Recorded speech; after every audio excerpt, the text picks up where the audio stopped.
अस्सलाम वालेकुम friends, welcome two महाराज kitchen. Friends, महाराज kitchen में अॼु असां तव्हांजे लाइ हिकु तमामु आसान ऐं मज़ेदार डेज़र्ट रेसिपी खणी आया आहियूं जंहिंजो नालो आहे चॉकलेट कवर्ड स्ट्रॉबेरीज़। हीअ रेसिपी ठाहिण जे लाइ सभिनि खां पहिरियों हिते असां खयूं आहिनि तक़रीबन 10 खां 15 अदद स्ट्रॉबेरीज़ ऐं असां वटि हिकु ग्लास बाउल में आहिनि ब्राउन चॉकलेट जूं 4 अदद बार्स ऐं साॻी तरह हिकु ॿिए ग्लास बाउल में असां खयूं आहिनि वाइट चॉकलेट जूं 2 अदद बार्स ऐं हाणे हिकु पतीले में पाणी गरम कयो आहे ऐं हाणे सभिनी खां पहिरियां असां ब्राउन चॉकलेट जे बाउल खे गरम पाणी जे मथां रखंदासीं ऐं आहिस्ते आहिस्ते चमचो हलाईंदासीं जेसिताईं त चॉकलेट चङी तरह सां पिघली वञे। जी फ्रेंड्स, ही त तव्हां ॾिसी रहिया आहियो त ब्राउन चॉकलेट मेल्ट थी चुको आहे। हाणे असां साॻी तरीक़े सां वाइट चॉकलेट जे बाउल खे गरम पाणी जे मथां रखंदासीं ऐं आहिस्ते आहिस्ते चमचो हलाईंदासीं त जीअं वाइट चॉकलेट बि पिघली वञे।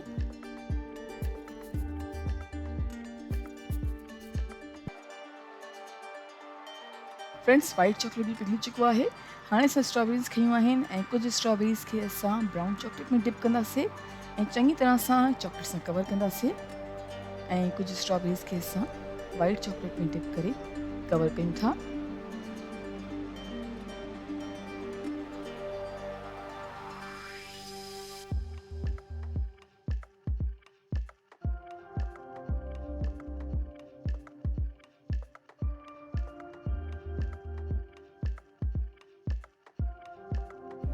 जी फ्रेंड्स, स्ट्रॉबेरीज़ खे वाइट चॉकलेट ऐं ब्राउन चॉकलेट में कवर करे छॾियो आहे।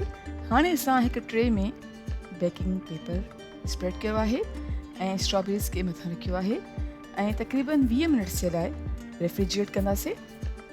जी फ्रेंड्स, तक़रीबन 20 मिनट्स ताईं असां स्ट्रॉबेरीज़ खे रेफ्रिजरेट कयो आहे ऐं असांजी मज़ेदार चॉकलेट कवर्ड स्ट्रॉबेरीज़ हाणे सर्विंग जे लाइ बिल्कुलु तयारु आहिनि।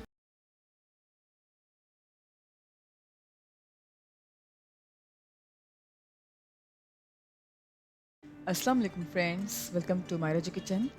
अॼु असां मायरा जो किचन में खणी आया आहियूं मज़ेदार 3 लेचिस केक जी रेसिपी। हीअ केक ठाहिण जे लाइ सभिनि खां पहिरियां हिकु प्यालो खयो आहे ऐं प्याले में रखी आहे हिकु छाणी ऐं हाणे छाणी में विझूं था मैदो 1.5 कप ऐं चङी तरह सां छाणे छॾियूं था।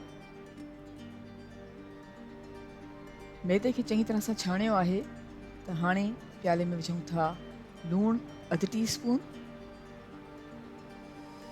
बेकिंग पाउडर विधो आहे 1.5 टीस्पून,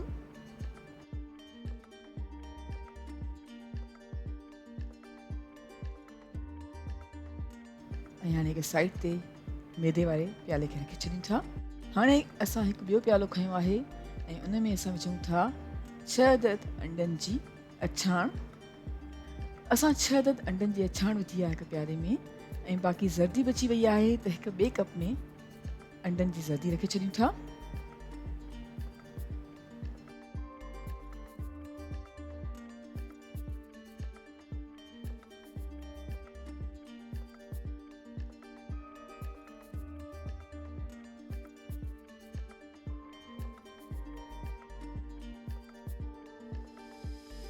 ऐं हाणे असां अंडनि जी ज़र्दी वारो कप खयो आहे ऐं ज़र्दी वारे कप में विझूं था 3/4 कप जे क़रीब खंडु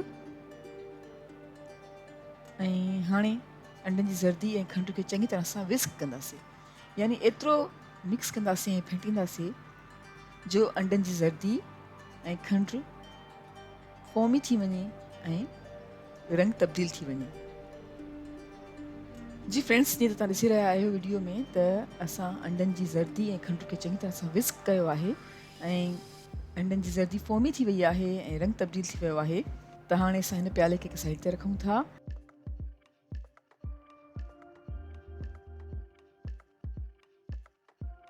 ऐं हाणे खणूं था अंडनि जी अछाण वारो प्यालो ऐं उन में विझूं था खंडु 1/4 कप ऐं हाणे अंडनि जी अछाण ऐं खंड खे बि चङी तरह सां विस्क कंदासीं जेसिताईं त अंडनि जी अछाण जेका आहे फोमी थी वञे।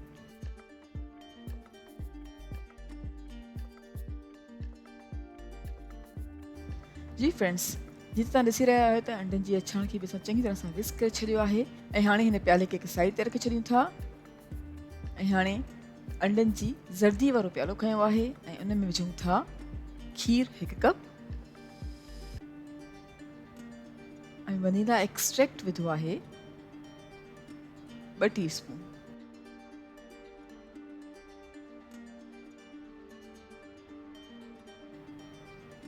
चङी तरह सां मिक्स कयूं था ऐं चङी तरह सां मिक्स करण खां पोइ हाणे असां अंडनि जी ज़र्दी जे मिक्सर खे विझूं था मैदे वारे प्याले में।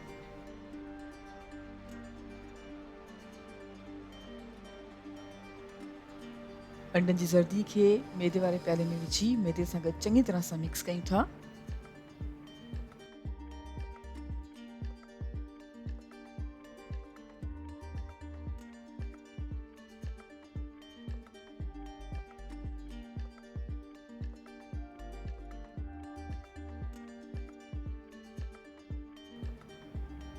अंडनि जी ज़र्दी ऐं मैदे खे चङी तरह सां मिक्स करे छॾियो आहे त हाणे खणूं था अंडे जी सफ़ेदी वारो प्यालो ऐं अंडनि जी सफ़ेदी वारे मिक्सचर खे बि आहिस्ते आहिस्ते मैदे में ऐड कंदासीं ऐं मिक्स कंदा वेंदासीं।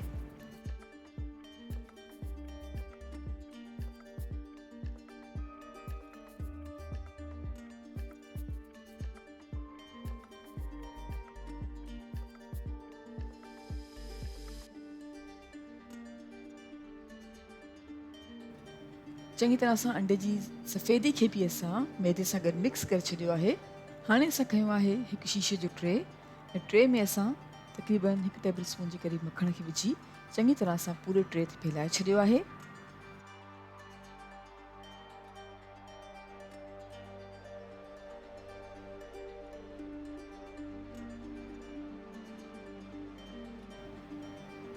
ऐं मखण खे चङी तरह सां ट्रे में फैलाइण खां पोइ असां मैदे ऐं अंडनि जो मिक्सचर विधो आहे।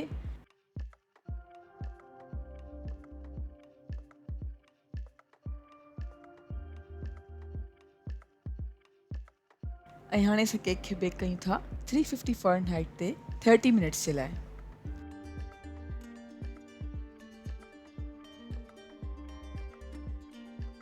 जी फ्रेंड्स, असां 350 फ़ारेनहाइट ते अध कलाक जे लाइ केक खे बेक कयो आहे ऐं केक बिल्कुलु रेडी थी चुको आहे। हाणे असां केक खे 3 मिनट्स जे लाइ रूम टेम्परेचर ते छॾे ॾींदासीं ऐं फोर्क जी मदद सां, कांटे जी मदद सां केक में होल्स ठाहियूं था, जीअं तव्हां वीडियो में ॾिसी रहिया आहियो।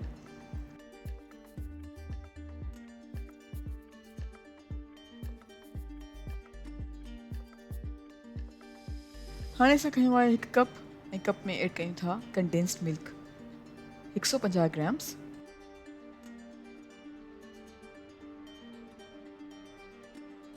गार्निशिंग मिल्क आहे 12 आउंस।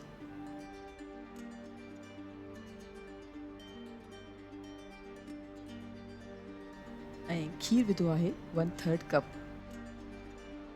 चङी तरह सां मिक्स करे छॾियो आहे।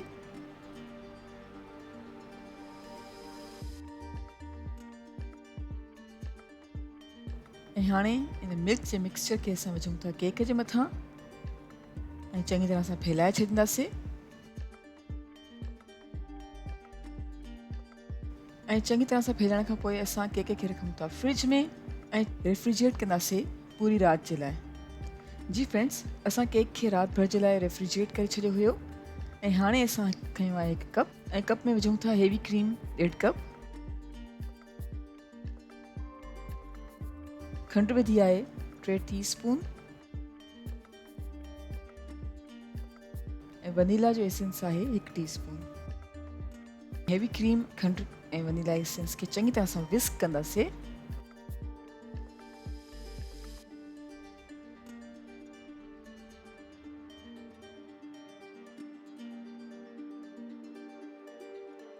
ऐं फ्रेंड्स, हाणे असां हेवी क्रीम जी मिक्सचर जी लेयर लॻाईंदासीं केक जे मथां ऐं चङी तरह सां फैलाए छॾींदासीं।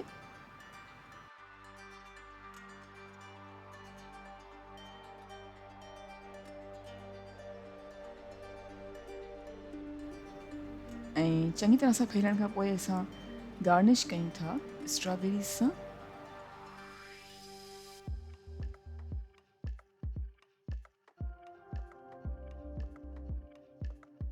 ऐं असांजो 3 स्लेचेस केक सर्विंग जे लाइ बिल्कुलु तयारु आहे।